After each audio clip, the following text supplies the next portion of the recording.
My gosh. Oh, hamstring. Up. Sniper, take the other picture. Yeah, I mean, that's how you can formulate opinions without having true facts. I'm telling you, think about it logically for just a second. Dear Reds fans, welcome back to the Zebra Zillionaires. It was a tough one yesterday. Live from Chatterbox Sports Studios, it's Off the Bench with Tom Brenneman. Well. We're back. Just as we said at 10 a.m. And hopefully you came back. Why? Because this is Off the Bench presented by United Dairy Farmers. I'm Trace Fowler, and I feel like I irritated some people yesterday. So it appears it's a hot-button topic to talk about attendance. And you know what? That means today I won't talk about it. We're not going to talk about attendance. We're not going to talk about the fact that there still was nobody there, but we won't say nothing about it. We'll see how today goes. The Reds, we'll talk about the Reds, right? We'll start there. Reds, they dropped the Tuesday tilt 7-0 against the Minnesota Twins. I get it. Fernando Cruz started the game as an opener, and to be fair to Fernando, no Fernando slander here. He threw the ball well. Ben Lively then kind of got thrown to the wolves. Next thing you know, Alex Young's in the game. Hasn't been very good since he's come back from the IL. You got a double take. You got to figure out, who is that out there? Oh, it's Daniel Duarte. And it felt like David Bell punted. And you know what? Rightfully so. The starting rotation is what it is. Bell has to make pretty tough decisions right now. I don't envy David Bell whatsoever. But I think he made the right decision. Because this season, for me, right now, with a little bit of time left, comes down to one thing. Can this offense be the reason that this Reds team wins games? There's going to be a bunch of Reds talk today.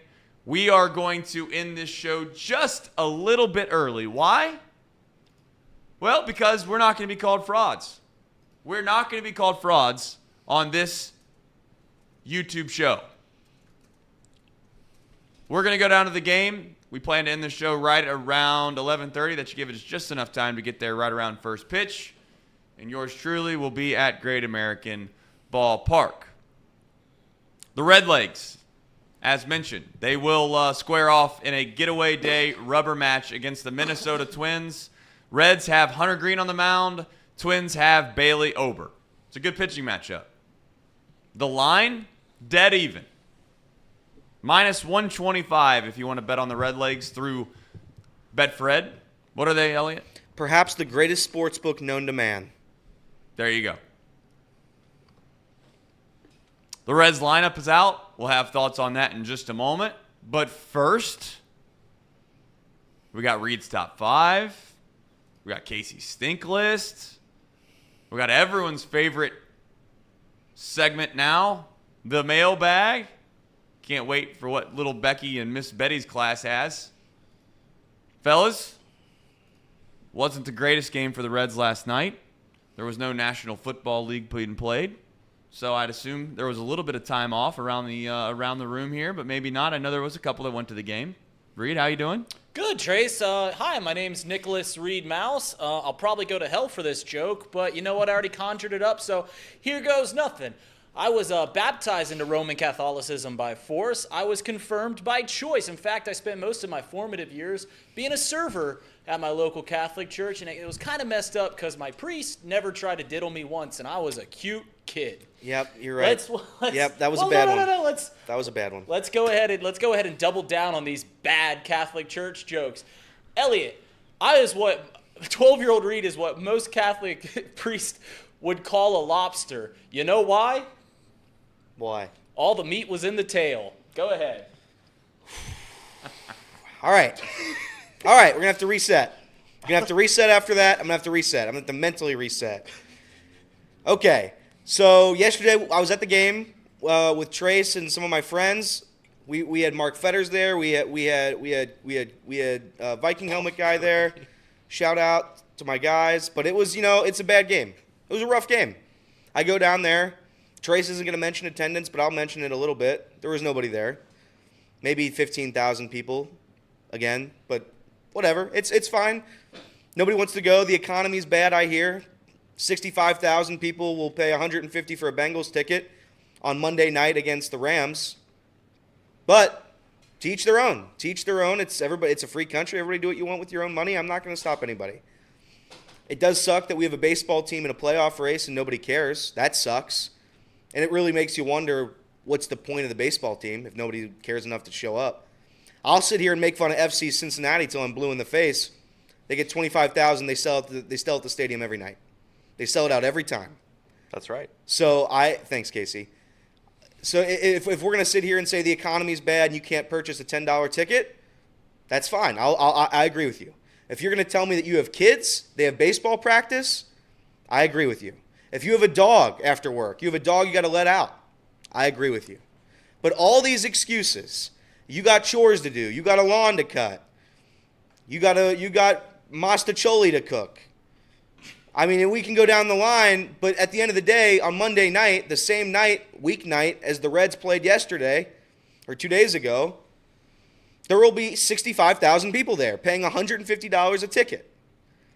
So if we want to say that, if we want to go on and say that nobody's going to show up because it's a weeknight and they have to cook dinner and they've got to rotate their tires and change the oil in their car and they've got to take a vacation to God knows where and they're going to make up all the excuses. If they want to do that, that's fine by me. But it does suck. And it makes you wonder, Phil Castellini, a person who I don't respect or like, it makes you wonder how true is the comment. How true is the comment? Because they could just get up and leave and nobody would care. 8,000 people are showing up to a playoff race. Reed and I were having this debate before the show. People are going to sell out the Reds Stadium for a playoff game? No. The excuse? Economy's bad. Gas prices are high. Gas prices aren't high for the Bengals, so we'll see. I could be better right now, but we're going today. I'm going to change up the vibes. I'm not going to tell anybody what to do with their money. If you want to spend their money, however. Reds tickets are expensive. God knows they are. $14. So I apologize. I've been better. Well, as a reminder for those that are wondering, the Reds did lose 7-0 yesterday. Elliott went to the game, and that's probably a little reflection and or a glimpse into how his night went. Elliott's been on the downside of a few tough sporting events. Started in Chicago, winded its way through Paycor Stadium, and then it ended last night at Great American Ballpark. But today's a new day. Today's a new day. And Casey, got a stink list to do today. Do you think it's going to actually be okay, or is it going to stink? Oh man, it's a stinker. It's a real stinker. I hate to do it to people, but man, I'm gonna really ruffle some feathers after this week. So we'll see. Do you do it as a bit, or is this like a serious thing? Do you seriously take this to heart when you make this list? It's exactly what you think. It's a mixture, man. I mean, it just depends, right? I mean, some of it's legit, some of it's biased opinion, some of it's for the bit. But, yeah, I mean, I like to think that some of it's legit. Now, I need to get in a better habit of, like, doing more than just teams. Because there's some players that just stink around the league. They just really stink. I need to start adding players to this list. But that's on me. I got to do a better job with the stink list. This week is not going to be great. It's going to be just teams again. But I promise for a better product. Fair enough. In the future. This isn't really an attendance show. We're not going to talk about it. We've already talked about it at length. For those that are saying, it's I see Ohio Laker in the chat saying guilt trip, this, that, and the other. That's not what it is at all. In fact, I think it's more or less just the realization of what maybe we've always had a tough team to watch around here for quite some time, right? We've not had a whole lot of winning baseball. So the excuse was very valid when you could say, well, who wants to go down there and watch that product? Why would you want to go to the games when you're 20 games below 500? And that's a very fair point. But as a fan base, we've not really had many opportunities to show up to a ballpark when it's mattered a lot. You probably could definitely count on two hands. But you could probably count on one hand the amount of times that you could say there's been a huge monumental game and or a playoff race game in Great American Ballpark the last 5-10 years. So I understand where the concept of all of these, I have no other choice but to call them excuses. I'm trying to be nice about it, but that's what they are. And you know what? Excuses have always gotten a bad rap, right? The term excuse. Anytime you say, oh, that's an excuse, people just assume that it's a bad excuse. There are good excuses in life. The word excuse has a negative connotation to it, but the reality is that it can be the appropriate thing to do in certain situations, right? This isn't about one person. This isn't about you. If you're not going to the game today, you're a bad fan. Of course not. The game's being played at 12:30 on a Wednesday. People have jobs. This is a blue-collar town. I was raised by someone that worked in a factory, right? And another one worked at AK Steel, one worked at General Motors. That was the foundational basis of my family. I understand that not everyone can just get up and go to a game. Obviously, that's part of it. It's just that we can't go around right now and in the foreseeable future, and honestly, this is where I'm at with it, to be clear on this whole thing. You just can't go around bragging that you're a great baseball town. That's all. That's the end of the story. All right. We're in a situation now, fellas, where it is exactly what we've said it's going to be. It's going to come down to one game, maybe two at the most, but it's going to come down to probably one game, whether you make it or whether you don't. Last night, the Reds lose 7-0, and every single team that the Reds would scoreboard watch found a way to win. Clearly, the Diamondbacks are playing the Giants, and that's a situation where someone has to lose. But now you're in a position where you're a Reds fan. I think that you're going to start rooting for the Giants, and you're hoping that the Diamondbacks are going to lose now. The good news is the Giants have basically eliminated themselves. Now, they could get hot like anyone else and rattle off 7-8 in a row, and they're right back in it. But this Giants team has 7 games against the Dodgers. They still have a game left today against the Diamondbacks. And when you have 8 games against those two opponents, it's hard for me to believe that you have much of a chance. You add in the fact they got 3 games against the Padres, and here we sit. Maybe this is a bad take, but the Giants eliminated. That leaves 4 teams for 2 spots. Marlins, Cubs, Diamondbacks, Reds. Fortunately for the Reds, if it were to end at a tie, as a reminder, you defeat the Cubs, you defeat the Diamondbacks. The Marlins, quite honestly, though, have surprised us all. At least they've surprised me. They keep finding ways to win. You're not supposed to sweep the Braves, but that's just what they did. They win another 1-run game last night. They walk it off. Berger hits a single up the middle on an 0-2 count. Next thing you know, now the Reds have fallen out of that final wild card spot for the short term. There's plenty of games left, as we all know. But the question becomes now is, what's left? What is there to be expected? And I continue to fall back on this offense. This offense. I have a good feeling about Jonathan India. I don't know why. I can't. It's just an intuition type feeling. Hopefully it comes to fruition. He's had some good at-bats. I know he was 0 for 3 last night.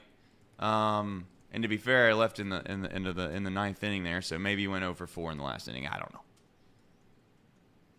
Maybe I should check the box score right before I jump on this show, huh? But regardless, Jonathan India is seeing the ball well. You know who's not seeing the ball well? Everybody just said it at once. Collectively. Every person that just watched this show right now just said, Ellie. He's getting a day off today. We'll talk about that. He's going to get 2 days off because the Reds have a bye a day off tomorrow.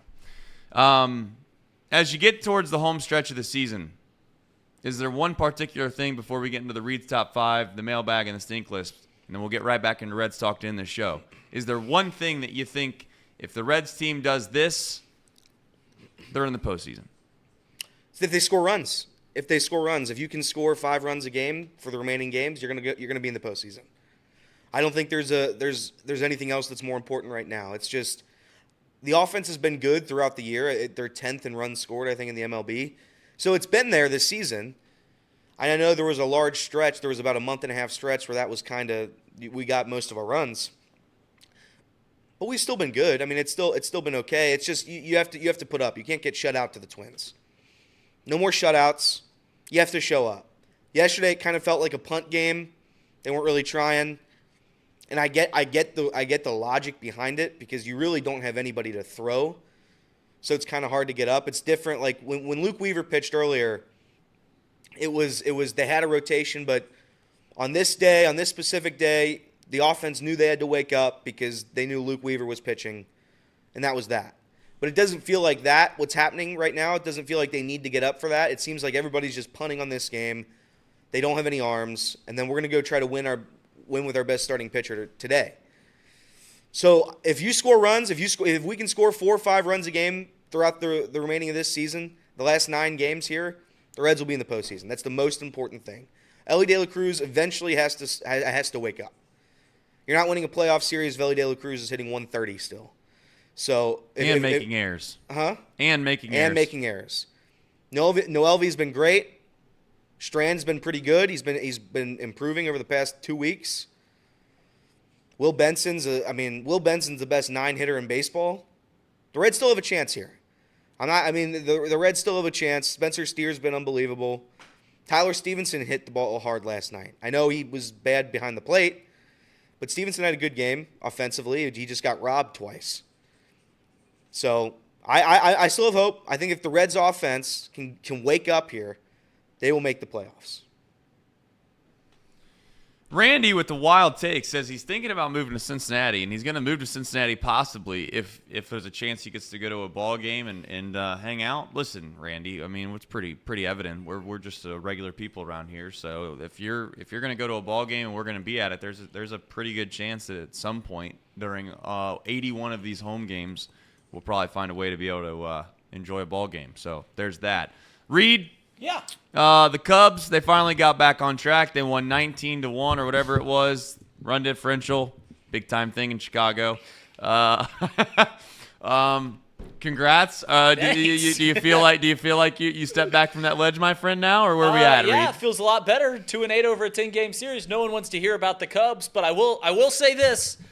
Dollar in the jar, the run differential thing, I follow a lot. Obviously, I don't have a whole lot of Cubs fans, but I follow a lot of Cubs people on Twitter. I've never once seen the Cubs fans talk about their run differential, but somehow it keeps getting thrown in our face like, oh, you guys got that great run differential, like it's some joke, and I guess I just don't get it.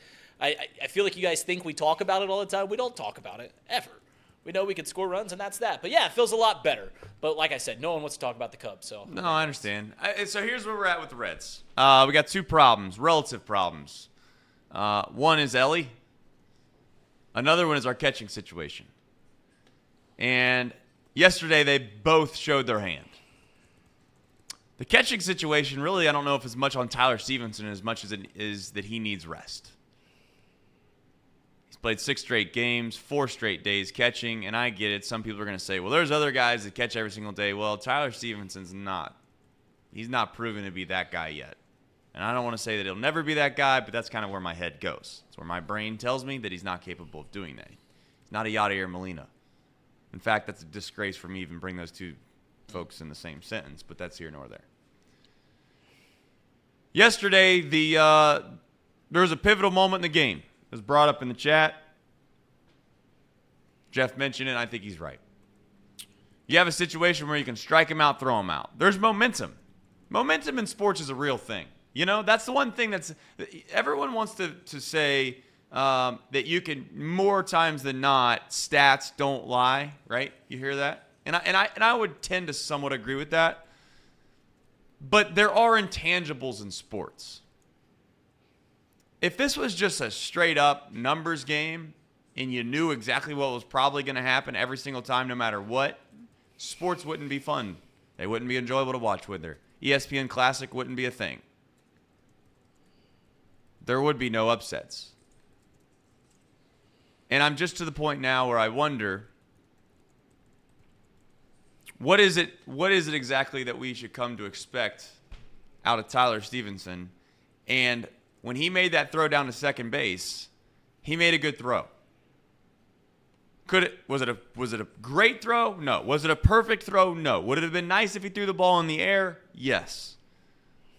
But 9 times out of 10, you'd like your shortstop to be able to catch that ball, make the tag, and you have an inning-ending double play, strike him out, throw him out, and you got momentum on your side.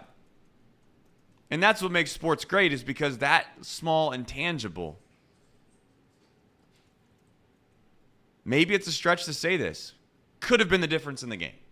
You lose 7-0, and you could argue that took the wind out of the sails of the Cincinnati Reds. Why? Well, because the inning got extended. And as we know, any decent baseball team, when an inning gets extended, what happens?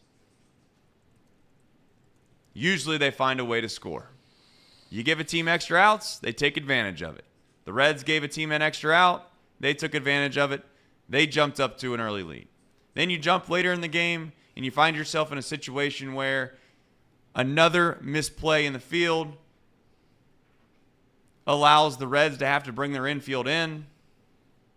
A ground ball that might have been, again, this is all speculation, might have been an ending double play again, based off the fact that usually Jonathan India is shifted over during those double plays. That ball was hit relatively sharply, right around the area Jonathan India would traditionally play when there's a left-hander up with the double play. Instead, it's a base hit, 2-run score, and you find yourself down now where David Bell has to punt the game. Small things matter. We all know they do. That's what makes baseball great, in my opinion. You could make the argument.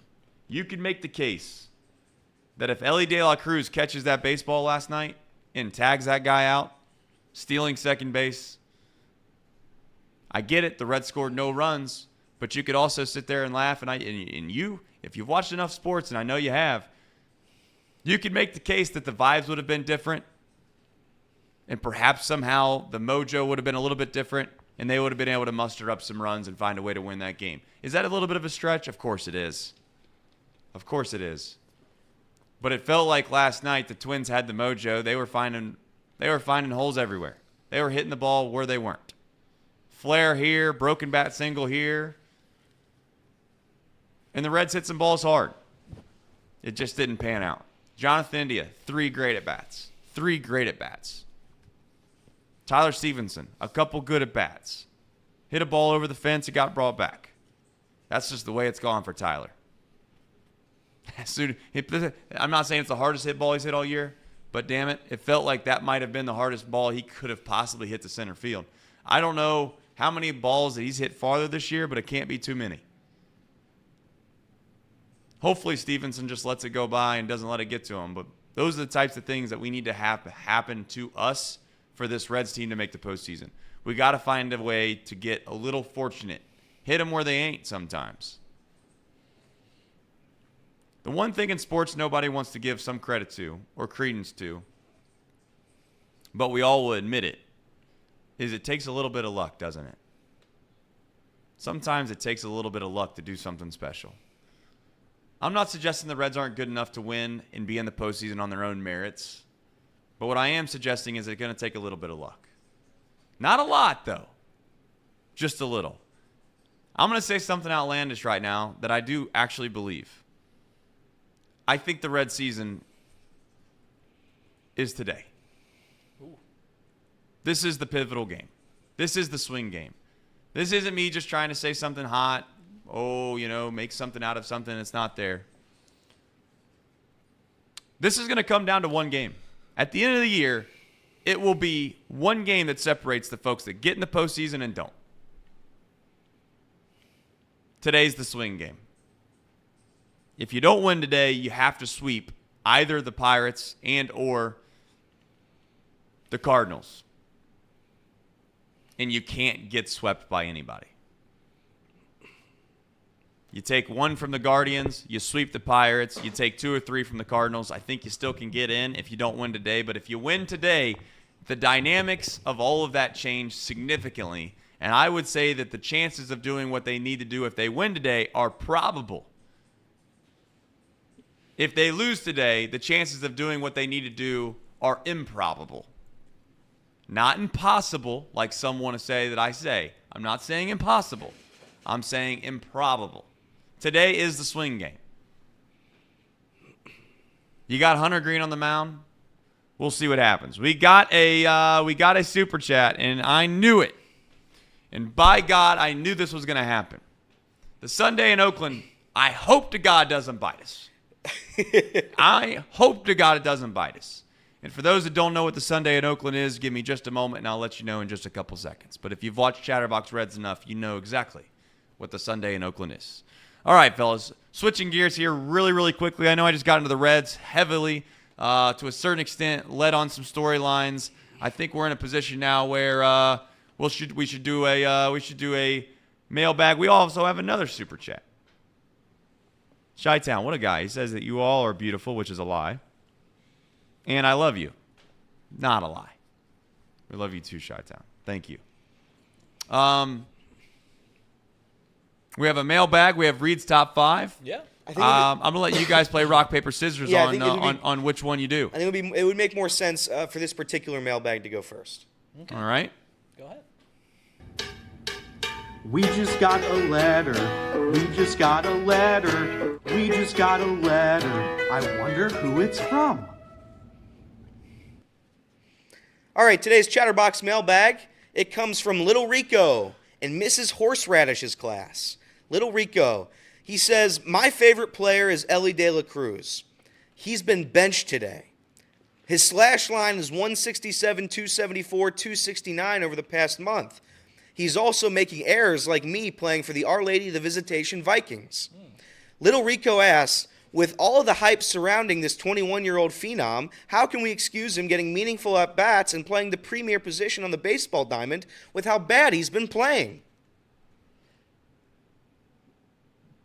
Is that a question? Yeah. Or is that a statement? No, it ended in a question. How can we excuse him getting meaningful at-bats and playing the premier position on the baseball diamond with how bad he's been playing? Little Rico, Mrs. Horseradish. You said Ellie's a tough one. Okay, can we admit? Drew, really quickly with the super chat, says he's just here to make it known that Elliot is an icon. He is an icon. He's very iconic. Is Elliot Rearing, also known as a zebra. Elliot, I don't know Miss Horseradish, Rico, and Horseradish class. That's a nice one there. I can't forget what Ellie did for us at the beginning either. You can't have it both ways, can you? Like you can't sit here and just dog the guy, and he's been bad lately. He's been very bad. But without him, there is none of this. And you still have to ask the question, whether you like it or not, what exactly are we trying to accomplish here in the grand scheme of things? Certainly with 10 games left, we can all agree the main goal, make the postseason. Throw out the development, throw out the you need to get at bats, throw out all of those types of things if it's really bad. And right now it's really bad with Ellie. But you know what? Ellie isn't this bad. He's not. What this is this. This is a situation, and again, this is my opinion through playing with a lot of different baseball players throughout my life. Of course, I've never played in the major leagues. I've never played with those types of caliber players on a daily basis or anything like that. But I do think that if you're around the game long enough, you're able to see the different types of scenarios that can happen to certain players and where they come from and who they are and their background and what makes them the full type of baseball player. This is, of course, there's always an exception to the rule. There's always an exception to the rule. But this is what I actually believe with Ellie right now. There's a lot of guys that you would call gritty. And the reason you call them gritty players is because of the background of which they come from. Most really mentally tough players, grinded out type of guys, were not the most talented. They were either undersized, they were late bloomers, and they had to bust their ass to make it. They never at one point in their life, now they had talent. Anyone that plays at a relatively even, I would even say at a high school level, and definitely beyond a high school level, has a little bit of talent to them. This isn't just hard work. But for the most part, they had to rely on everything outside of talent. And Ellie De La Cruz, it's abundantly clear. He has every gift imaginable that you would want if you designed somebody to play the game of baseball. He has an unbelievably strong arm. He has unbelievable power. He can run like the wind. He has every tool that you would want if you're a scout. But there's one tool that nobody can ever really truly figure out until the lights come on. And that's what you got inside of you. That's what you got in the brain. That's what kind of grit you got. Can you develop this grit? Can you develop the mental fortitude to be able to push through when times get tough? Yes, you can, especially when you're 21 years old. So is Ellie a lost cause? Of course he's not. But there's no doubt in my mind that right now, Ellie is dealing with something he's never dealt with before in his life when it comes to the game of baseball, and that is, it is very hard for him right now. And it's not fun. And the only way to get through that is to find something deep inside you.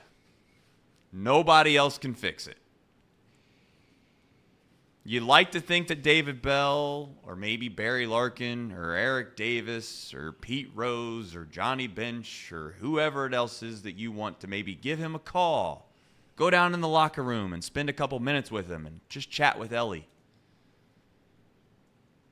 That's not how it works. There's only one way that Ellie De La Cruz is going to be able to get through this, and that's for Ellie De La Cruz to figure it out himself. And I'm here to tell you, it's got not a single thing to do with the physical traits that man possesses. It is all upstairs. Some guys can rectify it. Some guys have a lot of issues with that. And I'm here to say that you shouldn't give up on him just because he's going through a tough patch right now. The beautiful thing with what I just said is this. It can switch like that. If you got a bad baseball player who just doesn't have the physical tools to play, it'll never come around. We've seen plenty of those through our time with the Cincinnati Reds, haven't we? We've seen it this year. If you watch Kevin Newman play baseball at all this year, you'd be able to tell really quickly that no matter how hard Kevin Newman tries, he can't do half the stuff that Ellie can.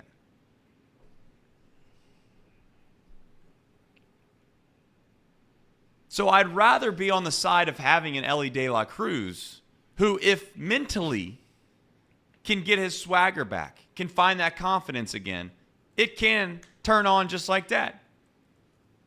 He's getting a day off. He gets another day off. and he's right back against facing what we will call it pretty bad pitching this weekend against the Pittsburgh Pirates. There's a small chance that gets him going again. But let's not act like Ellie De La Cruz is bad at baseball. That's not what we're dealing with here. We're dealing with a young man that's not really faced adversity within the game of baseball. Yes, he might have faced adversity throughout his life. He certainly didn't get raised with a silver spoon. He's a very humble person. Very likable kid, I guess is the term if you want to use that. There's nothing wrong with the guy, Ellie De La Cruz. If you want to get mad because he wears the chains, then you should have gotten mad when he was wearing the chains when he stole home against the Milwaukee Brewers. I don't buy into that. I just buy into a kid that's playing a game that can be very, very, very mentally taxing on you. I never had to face the scrutiny and or the pressure that Ellie De La Cruz ever had to face. And I can tell you there were times when I'd show up at the ballpark and I felt like no one in the world could get me out. Now, whether that was true or not, I don't know, but it felt like that. And there were times when I didn't even want to get out of bed to go to the ballpark. And right now, Ellie's in a spot where he's in the latter. Because when you get put on a pedestal, it can be great. It's nice to have your name with a steak at Jeff Ruby's. It's nice that the national reporters and everybody's calling you the best thing that they've seen since X. The problem with that is if you're going to put your identity within that and you start to struggle, you're going to spiral out of control. There is a different mental toughness between Spencer Steer and Ellie De La Cruz right now, and the play shows it. Let's not forget that Spencer Steer went on a really, really tough stretch of baseball this year. I don't have it right in front of me, but I think he was 1 for his last 28 to 30. But Spencer Steer, a little bit older, a little bit wiser, has faced tough times before, was able to find his way and bounce back. That will happen for Ellie too. It's just a matter of when Ellie can figure out how to manage what's going on upstairs and get himself right. And that's what this team needs. All right. Let's talk about, first of all, what's your top 5 list today? It is about the top 5 quarterbacks that can replace Joe Burrow on Monday Night Football. Love that. So we'll do some NFL talk really, really quickly, and then we're going to finish the show with the Reds again. Yes. Because why not? All right. So let's do the top 5, and then we're going to go from Reed's top 5 to Casey's stink list, and I guarantee the chat and everybody is going to love both of these lists. We just broke some news that apparently it's confirmed that Travis Kelce and Taylor Swift are dating, so Taylor Swift's canceled. I mean, she has terrible taste in men. Is that really a thing? Yeah. I mean, what a jabroni Taylor Swift is. I mean, I'm never using a Capital One credit card again. I'm never listening to any music that she made. I mean, damn near. I don't know. She's canceled. She's canceled in my life. No more Taylor Swift. Do you have a guitar to put a teardrop on? No. All right, let's go into the top 5 list of quarterbacks that could possibly replace Joe Burrow on Monday. We talked about it yesterday. I don't know if Joe Burrow is going to play on Monday. Obviously, news has come out that he's feeling better. I'm sure we'll know more today because Wednesdays are normally when he meets with the media. I don't know if that has shifted around because of Monday Night Football. Regardless, I started getting in the bag. It's like, all right, if Joe Burrow cannot play, who are 5 quarterbacks that we could see Joe Burrow replace? So without further ado, this is Reed's Top 5 on the Wednesdays. We'll start off with the dishonorable mention. The number 1 guy that cannot play on Monday in place of Joe Burrow is Jake Browning. If Jake Browning takes snaps for the Cincinnati Bengals on Monday, I mean, what the hell are we doing? We saw him all preseason long. He ain't it. He ain't it. I'm sorry to say, I know we tried to get some other guys, tried to get Trevor Siemian, Brandon Allen left the house, so we're trying to get someone to replace the backup quarterback. But Jake Browning, he just simply isn't it. I know he won the backup quarterback battle, but it was kind of just because he could throw a ball forward, not because he could complete a pass. Jake Browning, I do not want to see you play quarterback on Monday for the Cincinnati Bengals. Who I do want to see instead of Jake Browning. Coming in at number 5 is our practice squad QB, Will Grier. The reason I would like Will Grier to play is because he's actually got NFL snaps. Unlike Jake Browning. Jake Browning's first snaps were against the Cleveland Browns in Week 1 when we were already down 21. Will Grier has started in the NFL. He kind of creates a little more chaos because he can move around a little bit. Will Grier, I'd rather see him start. Now we start getting into people that are off the roster. Coming in at number 4, who I'd like to see start quarterback for the Bengals on Monday if Joe Burrow can't play, is Uncle Rico. If you ever see Napoleon Dynamite, Uncle Rico could throw it over that mountain if you just give him a chance. Uncle Rico has a cannon. I mean, that mountain had to have been miles away, and he could throw it over there if you just gave him a shot. And you look at the pocket presence right there. I mean, he's got good footwork. Uncle Rico coming in at number 4. I wonder if he's related to Little Rico, who asked the question today. Yeah, I wonder. Maybe he's his uncle. I don't know. Coming in number 3, somebody with backup experience. It's Brucey from The Longest Yard. He came in a tough spot. Paul Crew left. He was throwing the game, and Brucey was the only other one that took snaps. I mean, we got to make sure that his hands are dry. We don't want him eating popcorn before he goes out there. But we need Brucey to come in there, and he came up with a big play. If you've seen The Longest Yard, Brucey, they do not win that game without Brucey coming in there. So Brucey's coming in at number 3. Coming in at number 2, an actual NFL quarterback and someone that won his last game with the Cincinnati Bengals. Let's win another one. Let's go get Andy Dalton, the red rifle, or as some like to call him, the beige water pistol. Let's get Andy Dalton to start. Let's have him play. Because, reminder, it'd be prime time, and that's when Andy Dalton shines the brightest. So let's get Andy Dalton at home, under the bright lights of prime time. That's who I want to start. And the number 2, or at least the second most likely person that I want to start on Monday for the Cincinnati Bengals. Coming in at number 1, who do I want to start if Joe Burrow cannot play on Monday against the Los Angeles Rams? Nobody. Just throw the game. Just go ahead and give it to the Rams. Let's just punt. Let's just keep everybody healthy. We're going to go 0-3 anyways, so why not? I mean, if Joe Burrow can't play, let's just say, all right, we'll try next week. Nobody plays. We cancel Monday Night Football. We ruin everybody's money. Maybe people can go down to the Reds game. Wouldn't be the first time you canceled Monday Night Football. Oh, man. Jeez. Oh, God. There's been some heavy things said on this show today. There was Catholic Church jokes, and here, Trace chimes in, and he's talking over a dead man. But I digress. He's not dead. He was. No, he was not. His heart stopped. Okay, his heart did stop. And you know what? With all due respect, seriously, that is a very serious thing that happened. But I'm just saying, the last 3 Monday Night Football games have not been the best for ESPN. Is Joe Buck a curse? Some are asking. Do you want to run through the last 3? No, it's fair. That's fair. Bengals, Jets, Aaron Rodgers, and then now you have Nick Chubb. Just saying. The Saints and the Panthers played a clean game. Just saying, they played a clean game. Let's all hope. Let's all hope there's nothing happens on Monday Night Football again, because some are saying that Joe Buck going to ESPN for Monday Night Football has been a curse to everyone but Joe Buck. Bengals would have won that game. They were up 7-0 and driving. They looked so good for a quarter. They looked so good. So good for a quarter. Well, someone said that Kyler Murray tore his ACL the week before the DeMar Hamlin game. So we're like even going past that. I mean, this is getting not there better. Was a play, this isn't getting better, but it's proving our point. There was a wild card game that was played on Monday Night Football. They play a wild card game, so there's one. And well, don't let the truth get between a good story. Hey, you know me. I ain't gonna do that. I'm sorry. All right, Casey has a stink list. I can't wait to tear this apart. Casey, without farther ado. Say fur. Without farther ado, please run the stink list.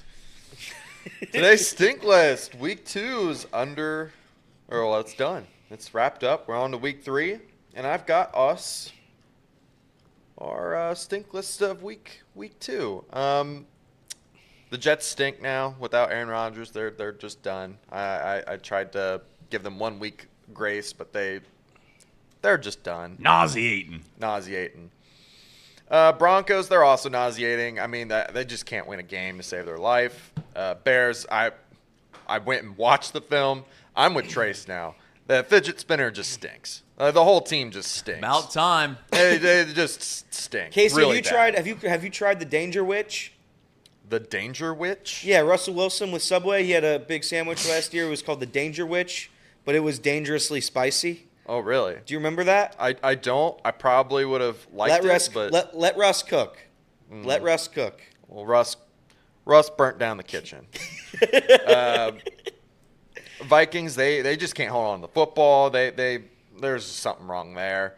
Colts, Stench. Yeah, they got a stench on them, And then Pittsburgh, the only way they win ball games is if their defense scores. That's pretty bad.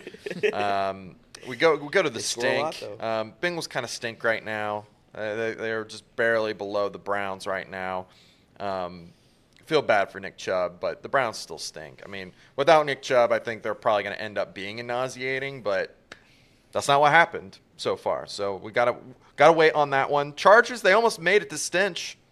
They just can't win a game to save their life either.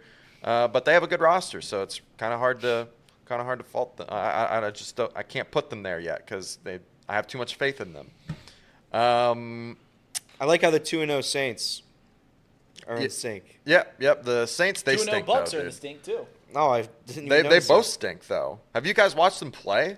Yeah, I'm not a believer in the Bucks. Neither of those teams are good. They just managed to win ball games because the other teams just won. The Vikings, who can't hold on to the football, and then 2, the Saints have only played the Titans and they've only played the Panthers. So I'm not giving them any credit. Let's move on to odorless. Bills, they move up from stink. They just blow out the really bad teams, and they stink against the really good teams. So they're probably going to go back down to stink when they play a good team. The Rams, they're legit with Matthew Stafford and Aaron Donald. I give them credit. Seahawks, they had a bounce-back game against the Lions. I think those two are really good football teams. And the Jags, without some of their players, they slide down just a little bit. They'll probably bounce back here soon. Fresh, Lamar and the Ravens, I think they've proved a lot against the Bengals. I think they have a really good offensive attack. I think they're getting used to that scheme. Their defense has always been pretty good. I like the Baltimore Ravens a lot. Eagles, man, they still look pretty dominant. Almost moved them to exquisite. I just didn't have the gumption to do it yet. Kansas City, until they prove otherwise, I feel like I'm just always going to keep them at fresh. Dolphins, they get the job done in New England. Tough ball game, but they prove that they can do anything. They can run the ball. They can pass the ball. They can just absolutely dominate a game however they want. Then Dallas and San Francisco, they stay at 1 and 2 for me. Not bad. Yeah, overall, I'm really happy with the stink list this week. I think it was a really, really tough one to determine where all the teams go. But I think next time I'm gonna have like some players in there. I'm gonna have some like coaching staff in there because let me tell you, the Bears, they deserve. Like I know I have the team there, but they need to have players in the nauseating. The coaching staff stinks. All of it is just terrible, man. It's awful. And some teams, they've got guys like T.J. Watt who deserve to be in the exquisite category, but they're held down by a nauseating quarterback. So I just stuff like that. We'll get better and better as the season goes, though. The AFC North. Yeah. We've talked about obviously being a good division, clearly. It seems as if the Browns always find a way, to your point, to make it to where they give the Bengals some life.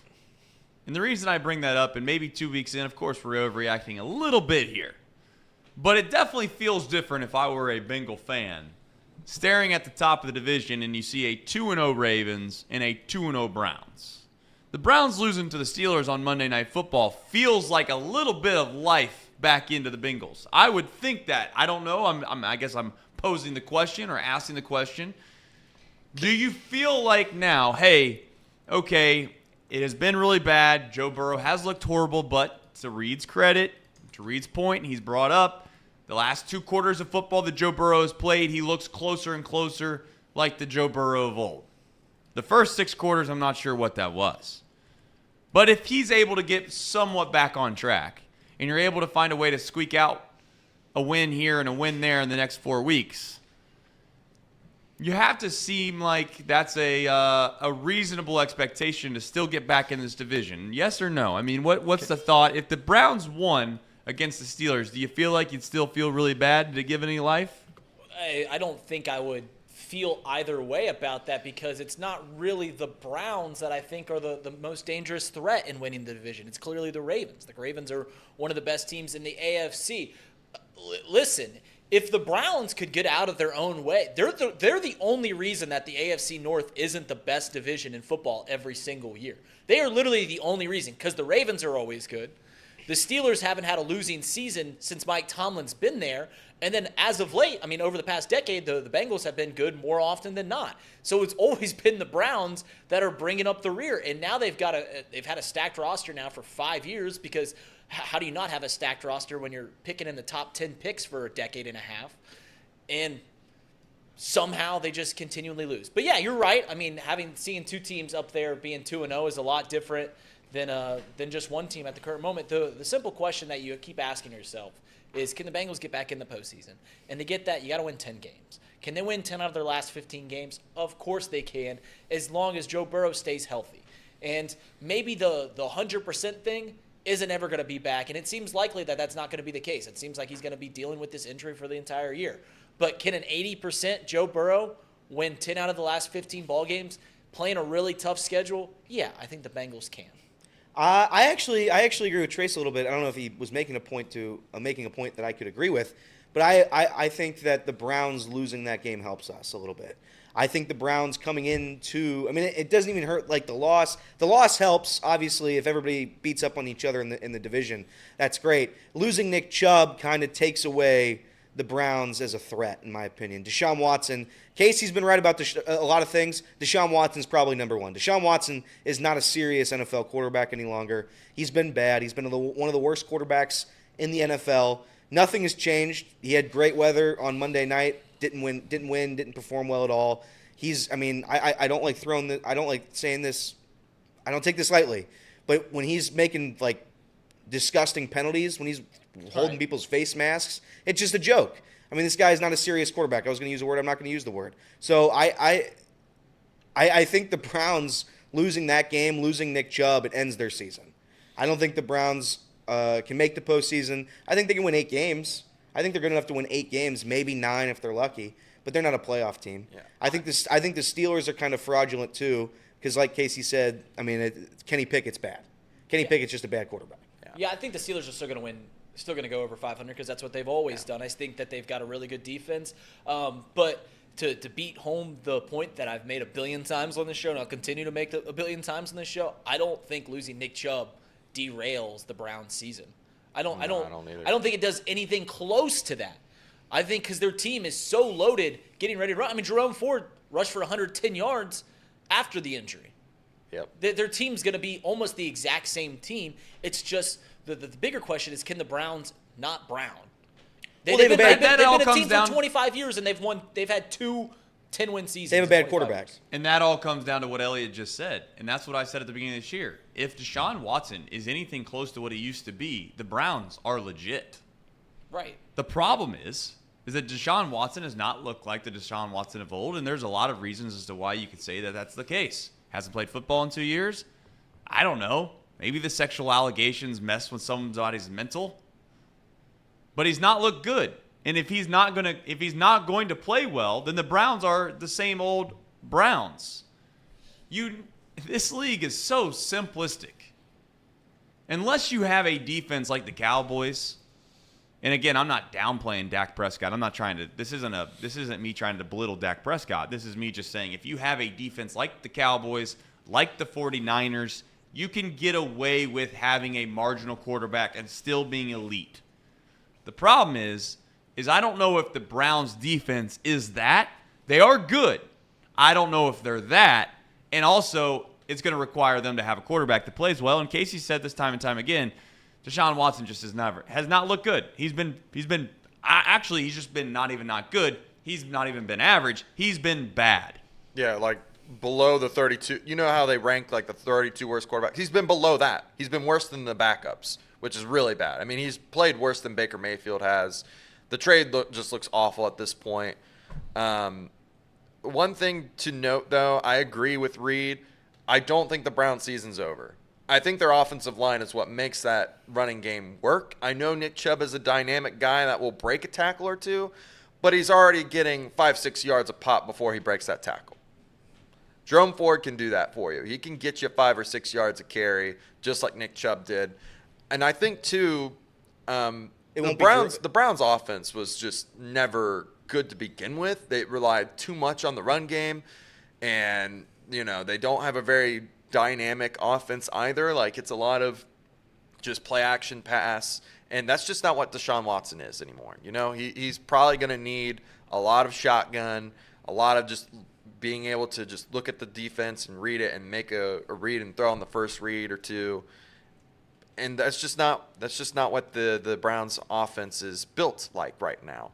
I also want to point out that the loss is monumental, right? Because look at the standings right now in the whole AFC. There are 2 teams that are 200 or that have 2 wins. Everyone else has 1 win or 2 losses. The Bengals are not out of first place. They're just not. If you think that the Ravens and the Miami Dolphins will stay healthy for the rest of the season, you got another thing coming, buddy. Right. They always manage to get hurt. They always manage to fumble the bag towards the end. I like our chances right now. I think if it was Kansas City and Buffalo 2-0, I'd be a little worried. But right now, if the Bengals can learn to play with a 85% Joe Burrow, and maybe he's getting better. There is reports saying that he's feeling a lot better. Maybe they turn this thing around. I don't know. But I like the chances a lot. I don't think they're completely out of it. I'm not going to say that it's a sure thing, but it's definitely not zero. Right. And breaking news real quick, Ian Rappaport has reported the Browns have signed Kareem Hunt to a 1-year, $4 million deal. So it's a homecoming for Kareem Hunt. Yeah, what a long-awaited homecoming for Kareem Hunt going back to the Browns. They said Jerome Ford will still take the majority of or primary snaps. Can I make a point here about Bengals fandom? And I'm asking you guys that are watching this show, please don't do this because it's a nothing burger. Please don't be that person that goes on Twitter.com and says the following statement: the Bengals should have sat Joe Burrow the first 2 weeks and let him heal. Duh. I mean, what are you adding to the conversation? Like, we're past that. I mean, hindsight's 20/20. Like, we already know that. We gambled with a banged-up Joe Burrow, and it didn't play out. We went 0-2. But you just sitting there and going like, yeah, they shouldn't have played him. Yeah, we know that now. Yeah, we know that. The game's happened. They're 0-2 with Joe Burrow hurt, and he's banged up an injury even further, and maybe he's going to be hurt for the entire season. Yeah, in hindsight, we should have sat him because it would have been 0-2 probably regardless with Jake Browning. But you're just adding nothing to the conversation, and I think I was talking with this about Trace before the show. It's similar to the Reds fans that after Michael Lorenzen throws a no-hitter, be like, man, I wish we would have got Lorenzen. Yeah, no-hitter would have been great, right? I mean, like, you can sit here on Monday morning quarterback, you can sit here and look in the past and say, we should have done this differently. Yeah, but that adds nothing. That adds nothing to the conversation. I digress. You know what's interesting, and it definitely happens during the baseball season because it's such a long season, and it certainly happens in the NFL as well, as when you play the team that you got to play. When do you catch them? Do you catch them when they're on their downtrend? Do you catch them when they're hot? The Bengals, for all intents and purposes, had a little bit of bad luck with this schedule because I do think, now maybe again I would be wrong in thinking this, but I do think that if the Ravens and the Browns weren't the first 2 games of the year, I do think Joe Burrow sits. 100%. If you have the non-division game to start the year off, Joe Burrow probably rests a week or 2. But these games are, of course, more important than the rest. I don't know what it is exactly that you can try to convince yourself if you're a Bengals fan to make you feel better right now, because obviously it's started about as bad as it could have started outside of a major injury to one of the big-time players.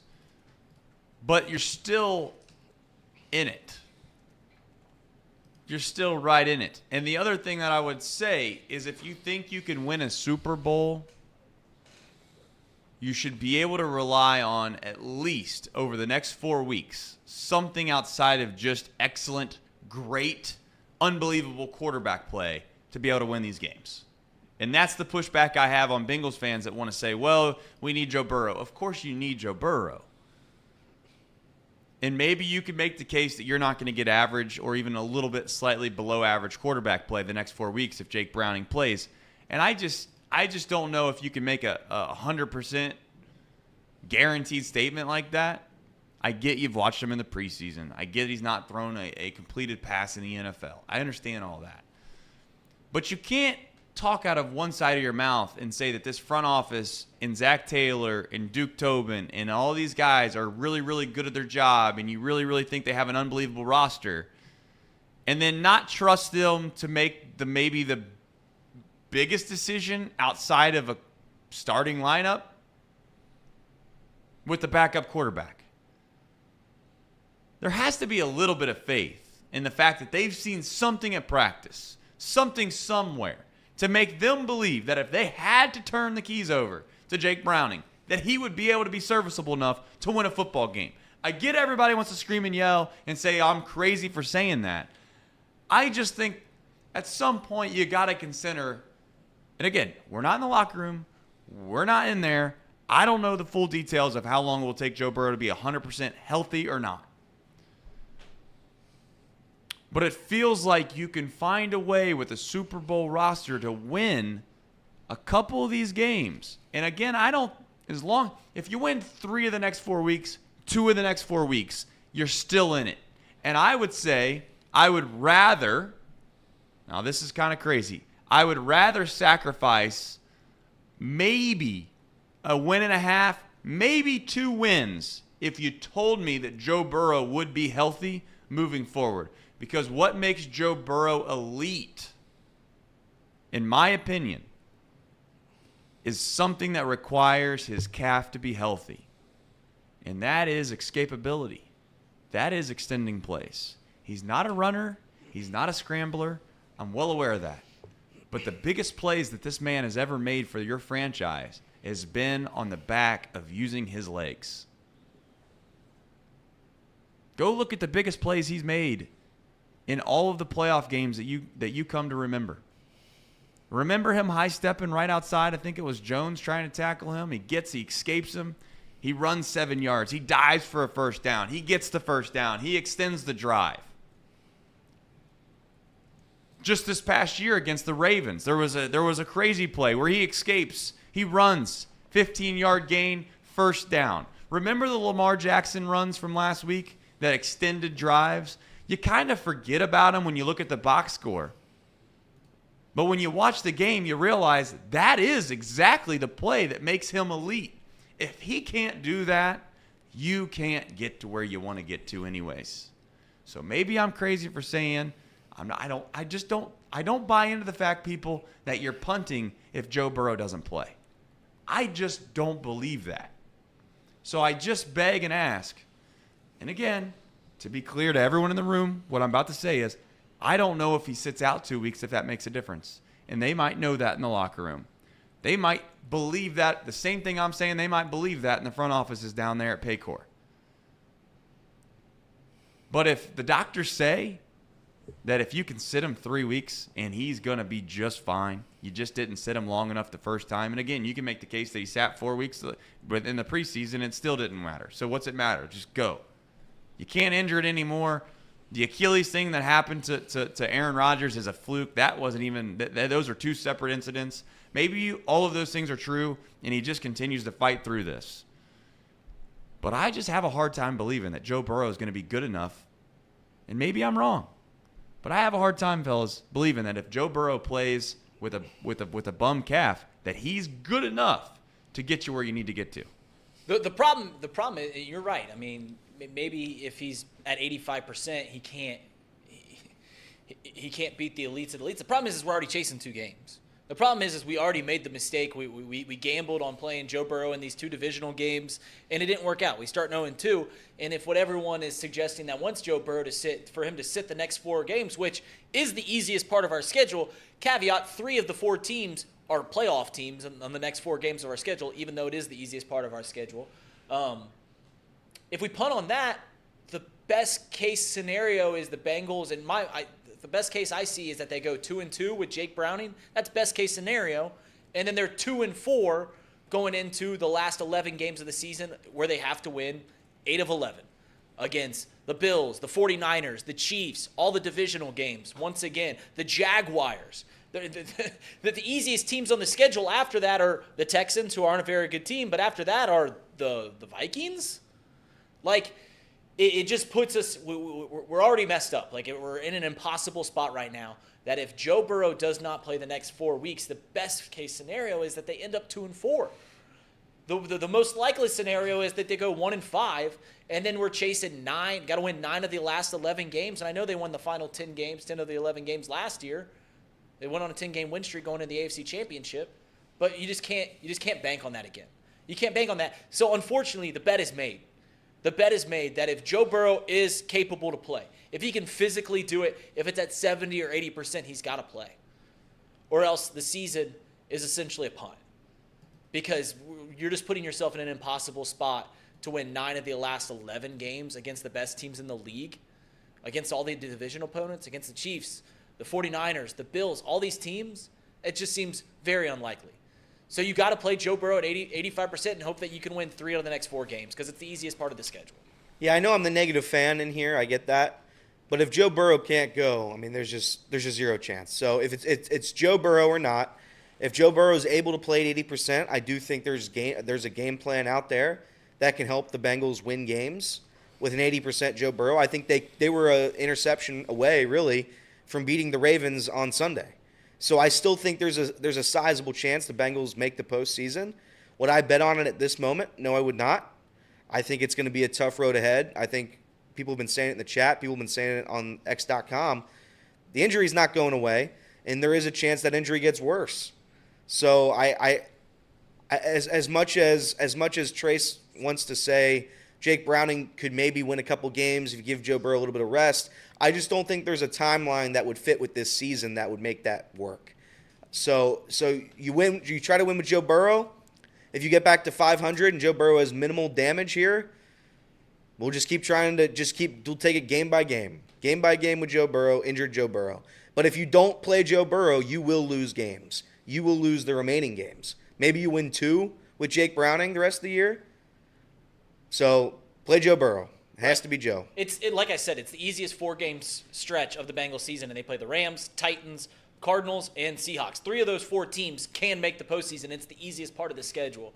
In the best case scenario, the absolute best case scenario in my mind is that if we start Jake Browning, he can win 2 of those games. Yeah. That's the absolute best case scenario, and I think that's a very small chance. So we're looking at 0-6 or 1-5, more likely, if Jake Browning starts these next 4 games and we give Joe Burrow the proper rest that he needs to come back.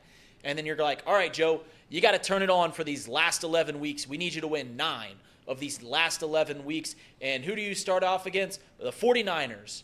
Go right after that and you play the Bills. And then you play an easy game against the Texans. And then, okay, it's back to Baltimore and the Steelers and the Jaguars. Oh, yeah, and you round out the season against the Vikings, Steelers, Chiefs, and Browns. I mean, it's because you win, you play tough teams. Those when are you a win lot your of division, divisional you play a games, very, very tough schedule when you win. And that's just, I mean, we're 0-2. We're 0-2, and we've made our bet. Joe Burrow's got to play banged up.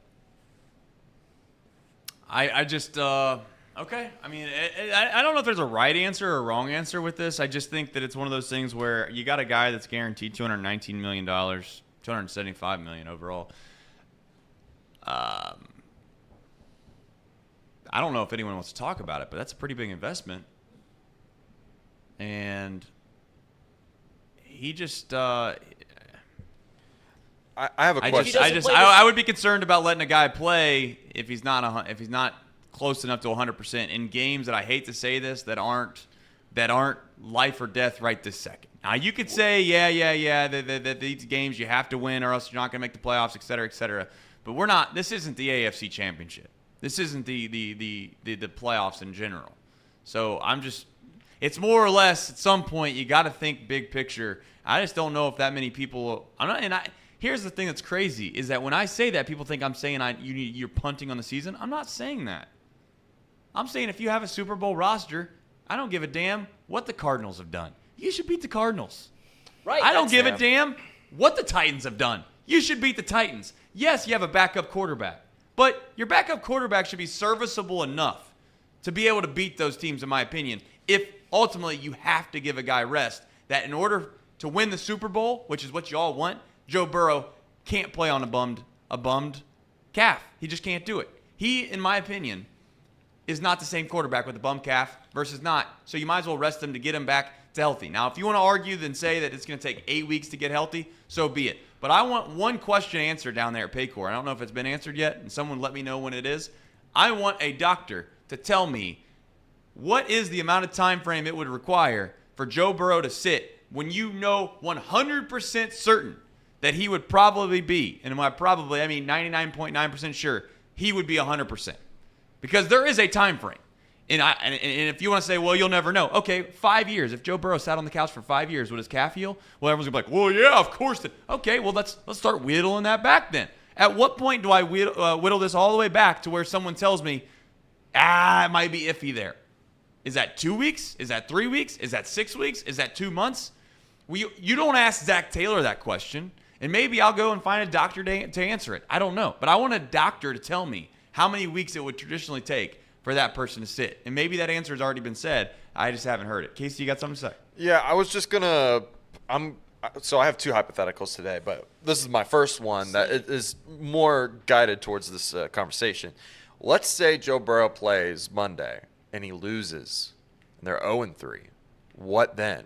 Are we in the camp that, all right, well, we're 0-3, we might as well just rest him now because 0-3 is real tough to come back from? Or that's a good question. Like, what is the risk versus reward of him playing and still losing, right? Because then you're just digging yourself even further and further, and you're not getting him healthy, which is just making the issue even worse. Because that's probably what's going to be the conversation is he's not fully healthy. That's why we're losing ball games. If he's banged up, and he plays the next 2 games and they lose and they go 0-4, then yeah, I'm okay with just saying, all right, we're shutting Joe Burrow down because then you're trying to win 10 out of your last 12 games. I'm okay with that then. If that's the answer that your question. But like I've said here 10 times now on the show, the bet is made with Joe Burrow. Like, he's got to play because if he doesn't play, I can't see a world in which Jake Browning wins 3 out of the next 4 games. So the very peak is that he wins 2 of the next 4 games, and we're looking at 2-4 if we give Joe Burrow 5 weeks of rest. Yeah. Like the argument, we're giving him a hard spot. So I think we just it's Joe Burrow. It's Joe Burrow, and if they lose the next 2 games, then yeah, we protect the asset that is Joe Burrow. But if we rest him and we start 0-5, 0-6, whatever it is, then if you want to talk about a return on investment when it comes to Joe Burrow, and I know that's what everyone's worried about, is what if he gets hurt long term? Well, if we start 0-6 and he rests, then we've lost, 20% of Joe Burrow's contract. Just throw it out the window. A little less than 20% on his contract. 1/5 is gone. John brings up a good point in the chat. I've started to wonder this as well, and I don't know when it is that Joe Burrow becomes a man that starts to get some criticism based off of either his play or the decision that he decided to make. One of them is that he decided that he wanted to play. And maybe the fan base shouldn't turn on Joe Burrow. That's not the term I'd like to use. But he, for the most part, in this city has been as roses as it gets. This man can do no wrong, will do no wrong. But the question is like, at some point, you are hurting the team if you're not being honest about how healthy you are. And I wonder how healthy he was if he, again, freak injuries can happen. Of course, you can re-injure something no matter how healthy you feel like you are or not. But Joe Burrow has to be honest with himself. He's got to put aside the competitive spirit at some point and just say, okay, I am hurt. I need to rest. I need to get this thing ready and hope to God and pray that maybe this team can find a way to keep us in it and I can come back and get us to the promised land. Usually we do this segment at 11 o'clock. We call it Locals at 11. We have ad reads to do because we're cutting this show just a little bit short today. So as always, a reminder today, get your coffee at United Dairy Farmers if you're into coffee. You could also get yourself, I don't know, a milkshake, an ice cream. Last night I had some homemade ice cream, which is made by United Dairy Farmers. That's their premium brand for those that don't. And I got the raspberry chip, and I must say, it's elite. So if you like ice cream, get you some homemade ice cream. How the hell I'm supposed to try to segue into this, I don't know. But here we are. Today's Locals at 11. We'll send it over to you, Elliot. Well, hello, everybody. I'm Elliot, the meteorologist. Thanks, Chip. Listen, we got a great weather day for you today. It was a little chilly this morning. As you can see, I'm wearing my hood. I'm wearing my hoodie on top of my nice $80 jacket. Again, bought it at Burlington Goat Factory. $80 I'll never see back. Weather today, again, if I'm going to be honest with you, I just don't know. I haven't looked yet. But let's do it now. We have a live look in for the weather. Let's see on my phone. And again, everybody can do this. You don't have to listen to me. You just check your phones. You just check your phones. Or better yet, if you have a couple legs or something like that, you go outside. You take a little walk. You take a little walk right outside. So today, let me go on my app. Yeah, it's about 75. Yeah, it's the same thing again. Could it get up to 82? Maybe. I don't know. Potentially. I mean, it's going to be a great day, though. So let's have a day. I'm going to have to take the sweatshirt off eventually, but right now, it's chilly. It's cold in here. We got a guy at the door. I haven't seen him yet, but I see him right now out of the corner of my eye, and I think it's Booby. Is it Booby? It's Booby I think Mays. it's Booby. All right, so everybody go outside. Have yourself a day. We're going down to the ballpark. I'll have to take the sweatshirt off eventually, but right now, again, it's chilly. Wear a jacket. Wear something comfortable for yourself. I'm wearing pants. Reed's not wearing his short shorts today. That's good. It's because it's chilly outside. But it will get warmer as the day goes on. Will the weather get better? Yeah. Could it get worse? Maybe. But that's the best part about the weather. You just don't know. I can spit everything for you. I could show you the radar right now. I just wouldn't know it. I wouldn't believe it. I don't believe in anything I see anymore. Everybody, go outside. Have yourself a day. Try to stay warm. It's going to be a little chilly, but then it's going to get a little hot. Chilly, then hot. Good Chilly, enough for then a Reds hot. game? What? Good enough for a Reds game? Good enough for a Reds game. Good enough for a Reds win. That's the thing. You know what we should have done next time? We'll have like a Reds graphic when they play, so we can do a Reds forecast, first pitch forecast. First pitch forecast today, it'll be 75 or 80. I just don't know really. But other than that, back to you, Chip. Have yourself a day. Brrr. Well, thank you, Chip. Here's the thing. We have... No, you're Chip. You're Chip. I'm not Chip, you're Chip. When I throw it to Chip, that's you. I just want to make that very clear. I'm not Chip, you're Chip. I'm Elliot, the meteorologist. All right, Elliot. Appreciate that. Very dynamite insight. For those that are going to the game, you should have perfect weather. For those that aren't, hopefully you watch it on the tube. If you don't watch it on the tube, then we'll let you know tomorrow what happens. This is the time of the show where we have to pay the bills around here, and when pay the bills, we send it to nobody better. The main man, the best in the business at the ad reads. None other than Casey McAllister. Thanks, Trace. First off, we got a $10 super chat from Drew Garrison. That's some money making right there. Yes, it is. The organization, read that out loud for us. The organization also has to protect him from himself. We have to talk about Zach, the training staff, and the front office if we fault 9 for wanting to play. Absolutely, Drew. Thank you for that super chat. And the Bengals report is brought to you by Encore Technologies.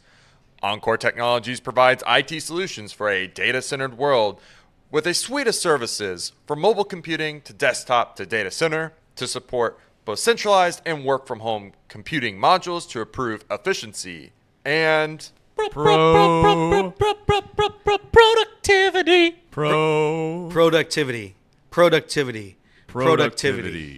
Productivity. Visit Encore.tech. The path to innovation begins here. Uh-oh. Oh, wait. Oh, I got an empty bottle of Pawnee water because I drank it already because it's the best tasting water in the world. Yeah, you This did. is too good. I couldn't wait any longer. This stuff made right here in Hamilton, Ohio, made with natural limestone filtration, Damn right. unlike the artificial processing that many other brands use. Go check them out at pawneewater.com. That's PAHHNI water.com to see where you can buy this great tasting water.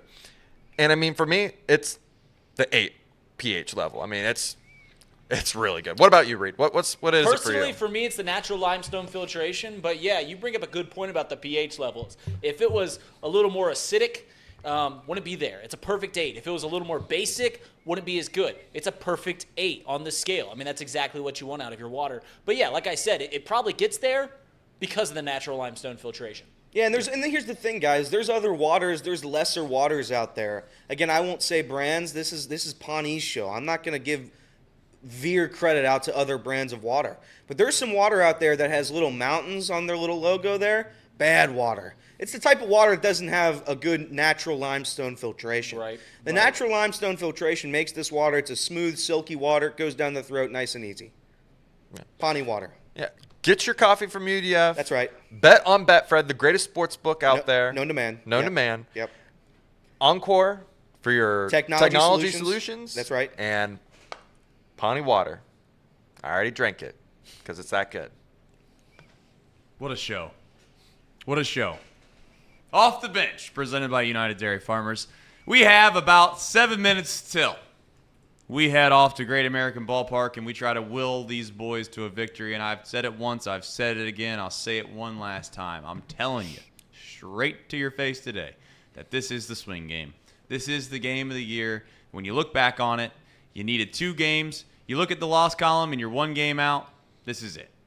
You're either going to 1 game ahead or you're 1 loss out. For those that are asking, if it's 1 loss out, we will say the Sunday we will be selling Sunday in Oakland shirts immediately on sale. I really don't want to do that. I really don't want to do that. Also, as a reminder, Joey Votto is going to be playing first base today. Why? 1, because there's a right-handed pitcher. 2, because this is the final homestand that he has as a Cincinnati Red, and I hope you get down there to see him this weekend if you're not able to make today's game, which reasonable people understand. Today's game is a pretty tough one. Casey, do you have today's lineup? We'll run through that as we get ready to end this show. For those that are listening in podcast form, you have leading off, batting second base, the team captain, the leader, Captain America, Jonathan India. Batting second, playing center field, TJ Friedel. Batting third, some might say the team MVP. Could be the rookie of the year if it wasn't for some stud in Arizona. Playing left field, Spencer Steer. DHing, hoping that he might be able to hit water if he fell off of a boat right now, Jake Fraley. The best Reds right-handed hitter, left-handed hitter against right-handed pitching all year. Batting fifth, at third base, Christian Encarnacion Strand. With all due respect to his family, considering the lineup card says CES.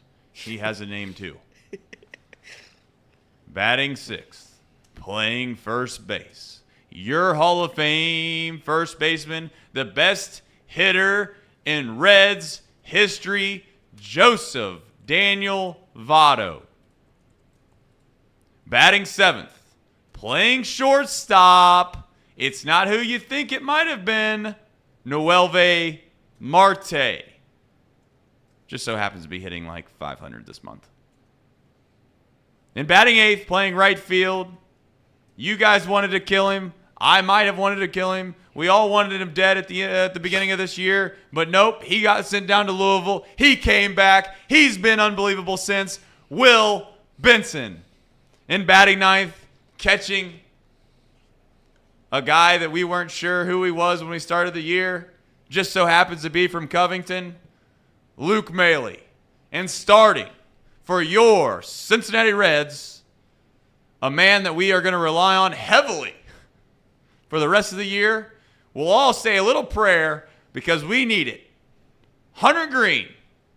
Hopefully those fastballs aren't straight today and those breaking balls are snapping, and that's what we need. So I'll leave you with this. We need to win today. We need it like we need air. We need it like we need Pawnee water. We need it like we need a bet at Betfred. If you have a gambling problem, as always, call 1-800-GAMBLER. If you feel like you need to bet on it, maybe you call the number. Perhaps it's not a problem. I don't know. You have to come up with that answer on your own. If you have a technology situation, you call Encore, and by God, I will be getting a homemade United Dairy Farmer ice cream when I get down there. Black raspberry chip. Elite. But we have a United Dairy Farmers cherry on top. And I just want to say we're going to send it to that last and we're going to end the show. But before we do, I just want to remind everybody, we do the show every single day, Monday through Friday from 10. Hey! From 10. Hey! Thank you. Usually to 12. Not today, though. Yeah, it's Because 11:30. why? 11:38 today. We're not frauds. We're going to the ballpark. We love all of you, though. This chat is elite.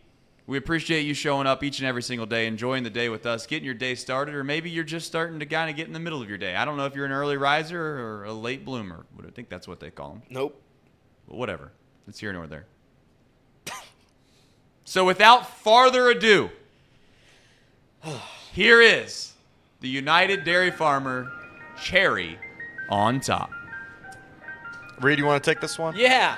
So this is such a funny play. So Darnell Taylor sacks Jared Goff. This happened this past Sunday. Look, he hands off the ball.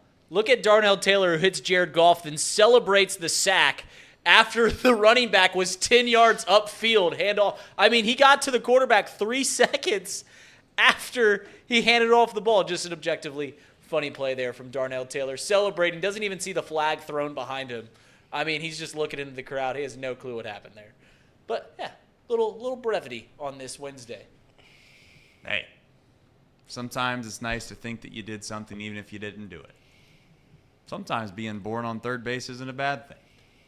Just ask Ryan Day. We'll see you tomorrow, everybody.